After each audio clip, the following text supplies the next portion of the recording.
আপনারা যারা আমাকে নিয়মিত চেনেন দেখেন জানেন কাছে জাননি আমার নাম শাহবাসা। একটু অফ করেন মোবাইলটা, একটু রাখেন এখানে, রাখেন সাইলেন্ট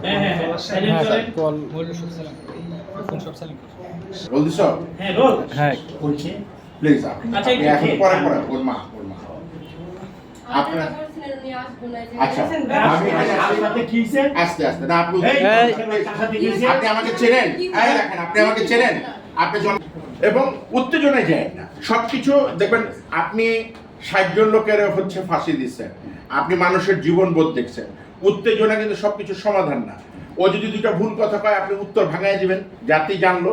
কিন্তু আপনি যখন উত্তেজনায় চলে যাবেন জাতি তো মনে করবে যে আপনি অপরাধী। অনেক সময় চেষ্টা করি যে এইরকম ভাবে আজকে যেভাবে শাহজাহান সাহেব আমাদের এখানে এসেছেন, সাথী এসেছেন, তারা আমার অনুষ্ঠানে আজকে আমি আনতে পেরেছি। চেষ্টা করবো আগামী দিনে এভাবে সবাইকে এনে আপনাদেরকে সঠিক তথ্য উপাত্ত দিয়ে সহযোগিতা করতে। আমি যেটা বলবো একদম সত্য কথা। জি জি বলেন। জাতিকে সত্য জানানোর জন্য কিন্তু আমি দুজনকে আনছি এবং অনুরোধ করছি যে ভাই প্রথম আমি যখন জেলখানা থেকে বাইর হই যে দেখলাম সাথী ওই রুমে আরেকটা মেয়ে আছে, তার সাথে নাম হলো মিম। দুইটা মেয়ে আমাকে দেখা ওই মেয়েটা তার সাথে কথা বলতেছিল, তখন ওই মেয়েটা ওইখান থেকে চলে গেছে। বুঝতে পারছেন? তো ওরা মনে করছে কি যে আমি যখন এত বছর পরে জেলের টেনে বাড়াইছি তাহলে তাকে একটা ভালো উপহার দিই, যারা আমাকে নিয়ে আসছিল। জি আচ্ছা, পরিচয় পর্ব নিয়ে আমরা তর্ক বিতর্ক আমি আসছি, বলছি তো অবশ্যই শুনবো অবশ্যই। তোমরা কি চাচ্ছ? কবে গরুর মাংস ভাত খাই না, গরুর মাংস দিয়ে অনেক দিন ধরে ভাত খাই না। তখন আমি বললাম যে ফ্রিজে মাংস আছে। তখন আমার রুমে কিন্তু ফ্রিজ, সুকেস, আলনা, ডাইনিং টেবিল এমন কোনো জিনিস নাই যে না ছিল না। মানে আপনার বাসায় যাওয়ার আগ পর্যন্ত চিন্তা করে বলেন, দরকার একটু সময় নেন। হ্যাঁ না বাসায় যাওয়ার আগ পর্যন্ত আমি ওকে ফোন করি। আপনি কোনো ফোন করেন না? ওরাই আপনারা ফোন করছে? ওরাই আমাকে ফোন করছে। ও ফোন করছে? হ্যাঁ। তুমি এখন এই প্রশ্নটার উত্তর দাও। কারণ আমাদের বিটিআরসিতে আমরা যখন হচ্ছে ধরো সার্চিং দিব তখন কিন্তু যেই মিথ্যা কথা বলো, যদি উনি মিথ্যা কথা বলে সেটাও বের হয়ে আসবে। তুমি যদি মিথ্যা কথা বলো আমার বলতে দেন, তো তুমি যদি মিথ্যা কথা বলো এটাও বের হয়ে আসবে। উনি বলতেছে যেখানেই তোমার সাথে পরিচয় হোক, আমরা সেই আলোচনায় গেলাম না। ধরো আজকে একটি নতুন অধ্যায় আবার বের হয়েছে, উনি বলতেছে তুমি নাকি ফোন দিছো ওনাকে যাওয়ার জন্য। এখন তুমি যদি মিথ্যা বলো তাহলে সেটা আবার তোমার জন্য হবে। তুমি ওইটা সত্য বলো বা তোমার যেটা বলার তুমি বলো। আমি যা বলার আমি সবগুলা মানে আগে থেকে যা বলতাছি সাংবাদিক মিডিয়া সবার সাথে এইগুলো হলো সত্য কথা। ও যা এগুলো বলতাছে সব না না সব মিথ্যা কথা ঠিক আছে, কিন্তু উনি একটা এখন কথা বললো যে উনি তোমার সাথে যেখান থেকে পরিচয় হয়েছে এরপরে উনি দুইবার ফোন দিছেন না ফোন দেন নাই? ও আমার ফোন দিয়ে আসতে পারছে, আমার বান্ধবী মানে কতবার ফোন দিছে? ওকে ওকে বলতেছে মানে 2-3 দিন পরে নাম্বার নিয়ে। আপনারা দেখতে পাচ্ছেন যে আজকে সরাসরি শাহজাহান ভাই আমার পাশে আছেন। উনি বলছেন যে উনি ওকে ফোন দেয়নি। আমি ওনাকে বলেছি যে চিন্তা করে হলেও বলেন যে আপনি কয়বার ফোন দিয়েছেন। উনি বললো যে উনি ফোন দেয়নি। আর ও বলতেছে যে উনি অনেকবার ফোন দিয়েছে। তো বিটিআরসিতে যখন চেক হবে তখন এই প্রশ্নটি আমি মনে করি যে খোলাসা হয়ে যাবে। আশা রাখি আর তর্কের অবকাশ রাখে না। এই গরুর মাংস উনি বললো ফ্রিজ থেকে রান্না বান্না, এই প্রস্তাবটা কে দিচ্ছে? এরকম কিছু না, আমি আর আমার বান্ধবী চাকরির বিষয়ে কথা বলবো।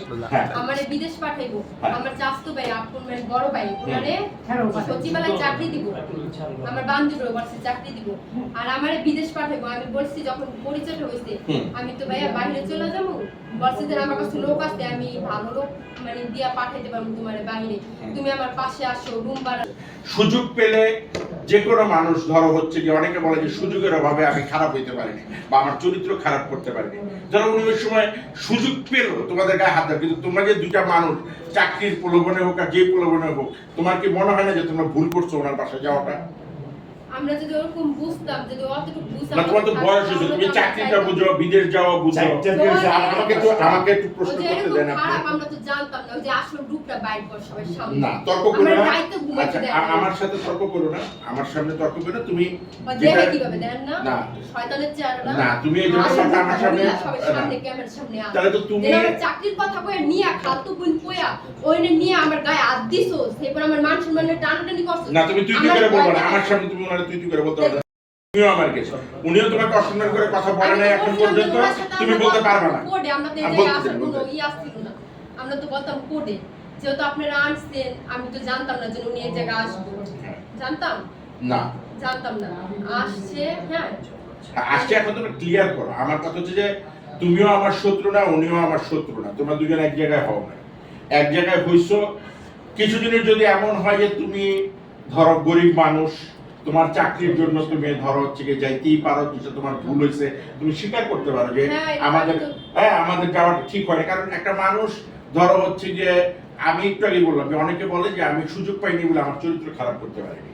সো দ্যাট তুমি যে অভিযোগ করতেছো এইটা প্রকৃতিক নিয়ম কারণে হইতে পারে।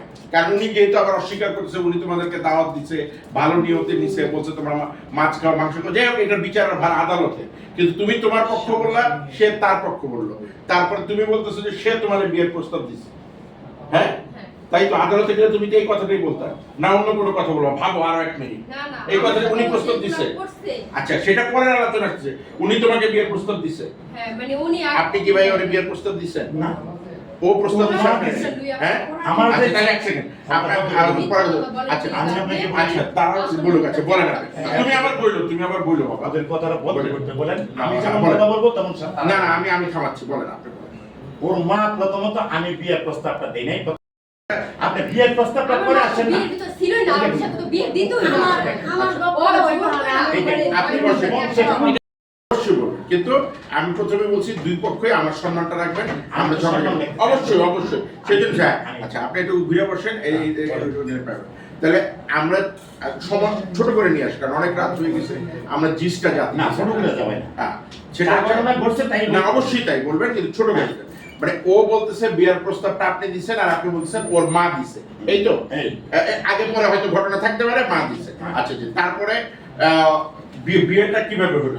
তোমার বিয়ের প্রস্তাব উনি দিল, কিন্তু বিয়ের প্রস্তাব উনি দেওয়ার পরে উনি বলছে তোমার মা দিছে। তুমি কি একা একা বিয়ে বসে বলছো না তোমার গার্জিয়ান আসছে? মানে উনি আগে বলে না যে উনি আমাকে বিয়ে করবে। আচ্ছা, বলছে আমি তো বাইরে চলে যাবো, হ্যাঁ। এত আমার টাকা পয়সা দরকার, তাহলে বলছে আমার কাছে একটা ভালো ছেলে আছে, ওই ছেলের কাছে যদি তুমি বিয়ে বসো তাহলে তোমার এইসব সবকিছু দিব।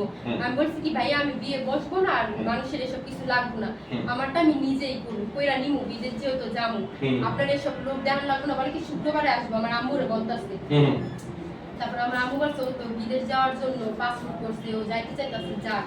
বলছে না আপনি ছেলেটা আসুক, তারপর দেখান, তারপরে বিয়ে হইলে হোক, না হলে না কাকে দেখেন, ছেলে যদি পছন্দ হয় আর আপনার মেয়ের যদি পছন্দ হয়, এই কথা বলছে আমার আম্মুর সাথে।